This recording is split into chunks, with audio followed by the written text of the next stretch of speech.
It was supposed to be just a quick hike, nothing fancy. A little nature escape to clear our heads.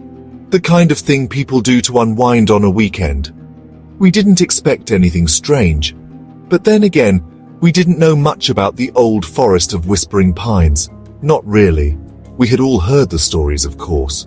The ones about wraiths, ghostly figures that roamed the woods, shadows that followed you home and lingered long after you left, feeding off your soul until one day you simply disappeared.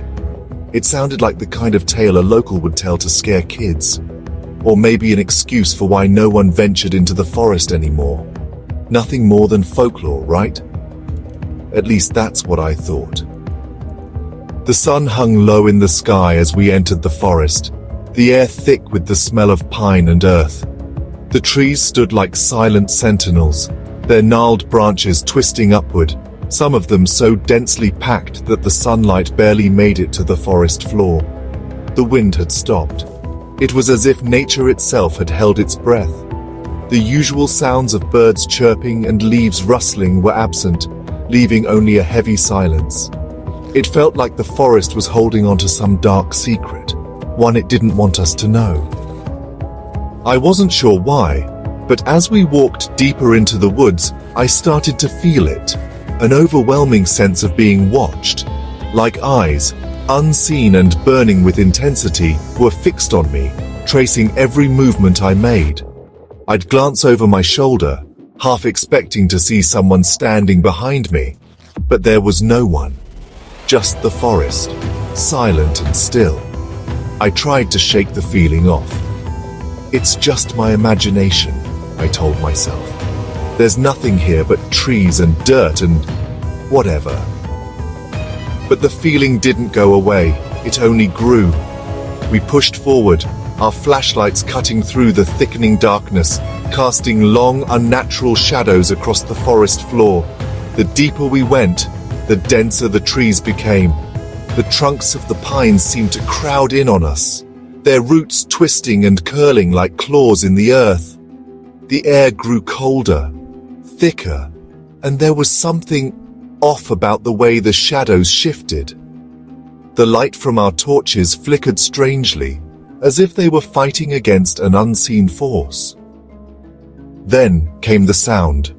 At first it was faint, almost like a whisper carried on the wind, but then it grew, low, dragging, like chains scraping across the ground. It was coming from behind us. I froze.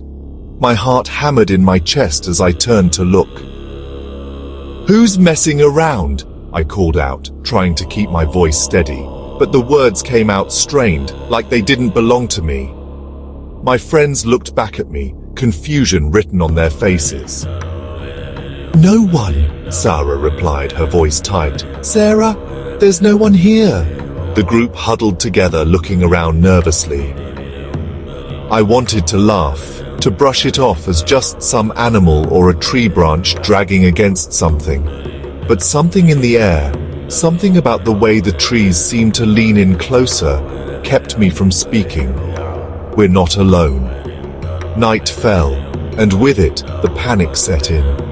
The sounds that had been faint whispers before were now unmistakable, low, labored breathing, like something deep in the woods was struggling to draw air. It was wrong, too deep, too guttural. My breath caught in my throat. It felt like the air itself was alive, suffocating us, pressing down on us, closing in with every step we took. The shadows around us were growing longer, twisting in ways that didn't make sense. I could see faces in them, distorted, blurry, like they were watching us, waiting for something, waiting for us to make a mistake. "Guys," I whispered, trying to steady my voice, "we need to turn back." But no one moved. It was like the forest itself was keeping us there, like it was preventing us from leaving. There was something alive in the woods, and it didn't want us to leave. The growls came next, low, deep, and guttural, like something was circling us, waiting for the perfect moment to strike. They were close, so close I could feel the vibrations in my chest. The hairs on the back of my neck stood up. It wasn't an animal. It wasn't even human. It was something older, something that belonged to the darkness between the trees. My friends were panicking now, shouting, running. But no matter how fast we moved, the growling, the breathing, the whispers, they never stopped. They followed us, growing louder, more intense with every step. The trees shifted, as if the paths themselves were changing, leading us deeper into the heart of the forest. Every time we turned a corner, the world seemed to warp, to bend, like the forest was alive, stretching and contorting to trap us inside. The moon was barely a sliver in the sky when we finally found the edge of the forest. We stumbled out, our clothes torn, our faces pale, bodies trembling, but something had changed. We weren't the same as when we had entered. Our minds were foggy, like we had lost time. The forest had stolen it from us. I couldn't remember exactly how long we had been out there. Hours? Days? It felt like we had been walking for eternity. A search party found us the next morning, but none of them came back. They entered the forest looking for us, but they never returned. The locals started talking, whispering about the dangers of the whispering pines. They begged us never to return. But the thing is, the forest doesn't let you go that easily. The voices still follow me. I hear them at night whispering my name, calling to me from the depths of the woods. They're not just in my head. They're there, in the shadows, always watching, waiting. And I know now, I'll never be free of it.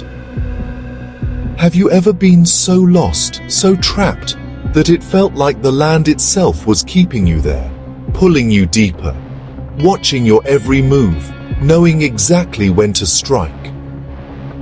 Beware, for there are things in this world that hide in the shadows, things that wait for their next victim. If you enjoyed this story, please subscribe and follow us for more. Join us on TikTok, Instagram, Facebook, YouTube, and Blue Sky for more Bone Chilling Chronicles. If you dare!